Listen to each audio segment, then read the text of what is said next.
I'm going to try and make this shim for the neck.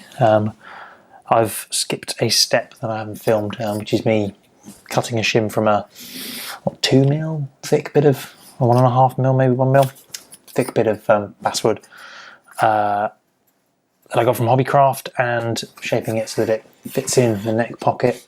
It still overhangs slightly on the open sides here, but it fits pretty snugly into the pocket. So I've labelled it up. What I've done is I have put some sort of pencil marks on the back.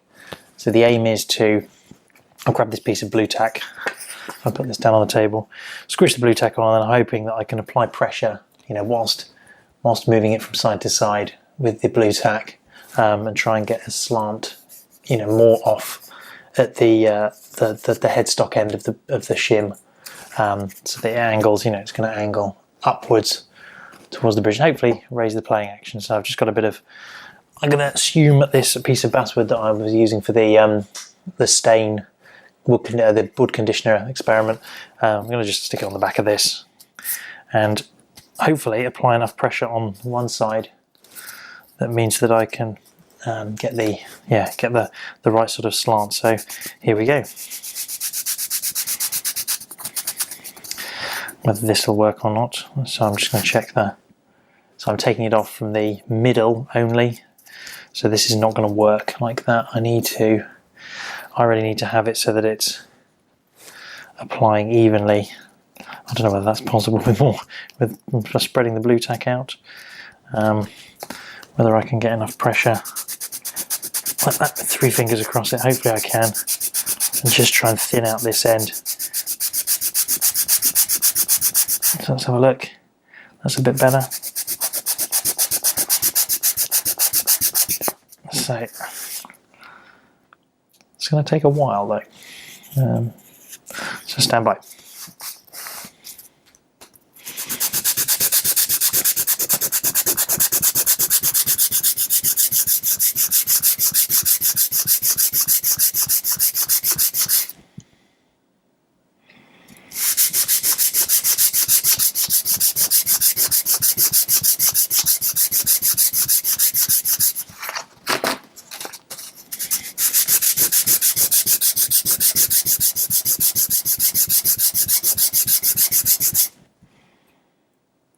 So we've removed quite a bit of material from that. It's definitely thinner on that end, more wedge shaped. I'm going to keep going,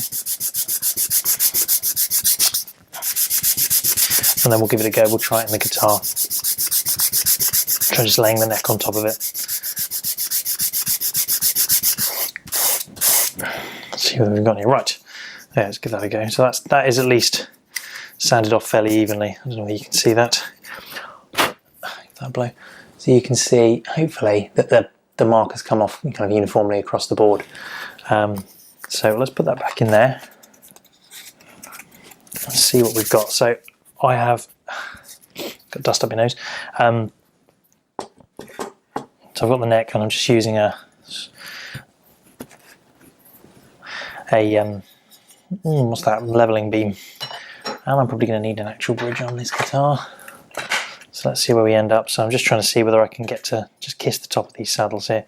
So at the moment I'm only doing it roughly, so I'm just trying to hold it in place. Get a sense of whether we're hitting it okay. And that looks, oh yeah, that's worked out pretty well. That is just scraping the top of the bridge there. Let me bring you in. Oh, and kick the tripod while I'm at it. Let me bring you in for this.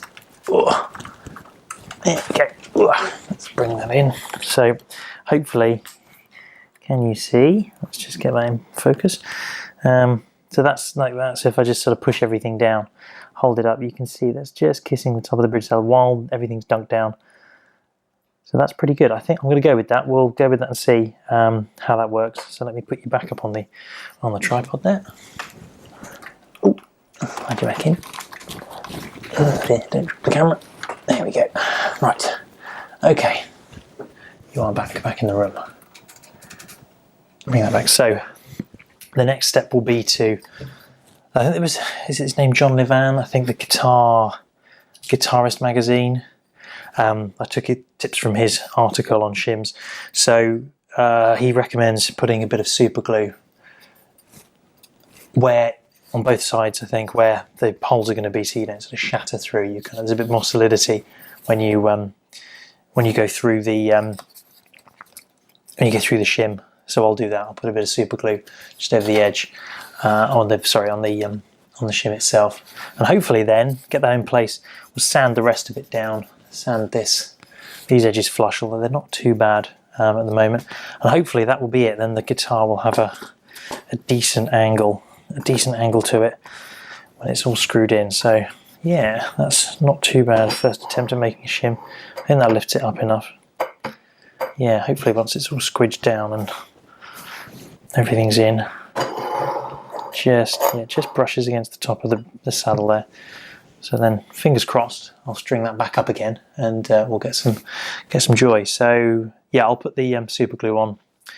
I'll show you that once it's done. I knocked the nut off on purpose. I knocked the nut off this guitar's horrible nut. So there's the guitar without the nut. I mean, the nut, even if you just look at it, I think hopefully you can get a sense of just how, is that showing up? Just how high those slots were. There you go. That's really just on the tip of the nut. They were really high up, so glad that's gone. I just knocked it off by running the straight edge up to it, boom, boom, and it popped off. So there's a little bit of filing to do to clean up that hole, but that nut's being thrown away and a bone nut's being added.